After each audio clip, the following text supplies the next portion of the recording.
Good morning to all of you. जर तुम्ही MPSC, NDA किंवा SSC बोर्डाची तयारी करत असाल तर इंग्लिश ग्रामर हा विषय तुमच्यासाठी गेम चेंजर ठरू शकतो. अनेकांना वाटतं व्याकरण खूप कठीण आहे, पण योग्य प्लॅन असेल तर यात पैकीच्या पैकी मार्क मिळवता येतात. आजच्या व्हिडिओमध्ये आपण पाहणार आहोत की पुढच्या 30 ते 60 दिवसांत व्याकरणाचा पाया पक्का कसा करायचा. इम्पॉर्टंट टॉपिक्स, हाय वेटेज टॉपिक्स पाहणार आहे. स्पर्धा परीक्षेसाठी व्याकरणाचे काही हॉट टॉपिक्स आहेत ज्यावर प्रत्येक वर्षी प्रश्न विचारतातच. First one is part of speech, विशेषतः नाउन, प्रोनाउन्स आणि वर्बचे नियम. टेन्सेसमध्ये फक्त सूत्रे नको तर त्यांचा वाक्यात होणारा वापर. Change the voice and direct indirect speech, हे हमखास मार्क मिळवून देणारे टॉपिक आहेत.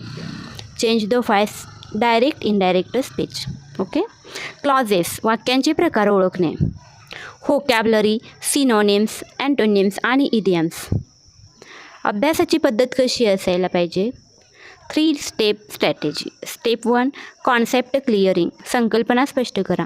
रट्टा मारू नका. आर्टिकल कुठे वापरावे यापेक्षा ते का वापरावे हे समजून घ्या. रूल ॲप्लिकेशन, प्रत्येक नियमानंतर किमान 10 ते 20 वाक्ये सोडवा.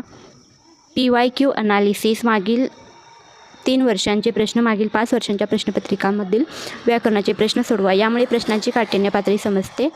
टाईम मॅनेजमेंट, रोज किमान 1 तास इंग्रजी व्याकरणाला वेळ द्यायचा आहे. 45 मिनिटे नवीन टॉपिक शिकायचं आहे आणि 15 मिनिटे व्होकॅब्युलरी म्हणजे शब्दसंग्रह ग्रो करायचे, वाढवायचा आहे.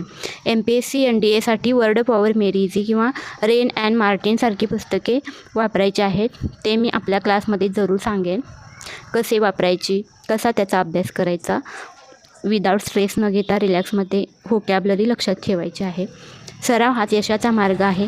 जर तुम्हाला यातील प्रत्येक टॉपिकवर सविस्तर लेक्चर हवे असेल तर कमेंटमध्ये सांगा. व्हिडिओ आवडला असेल तर लाईक करा आणि चॅनलला सबस्क्राईब करा. स्पर्धा परीक्षेसाठी प्लॅन कसा असायला पाहिजे तर ते आठवडा, अभ्यासाचे घटक, मुख्य फोकस एरिया. हा चार्ट स्क्रीनवर दिसत असेल. पहिल्या आठवड्यात basic foundations, part of speech, articles, nouns and case.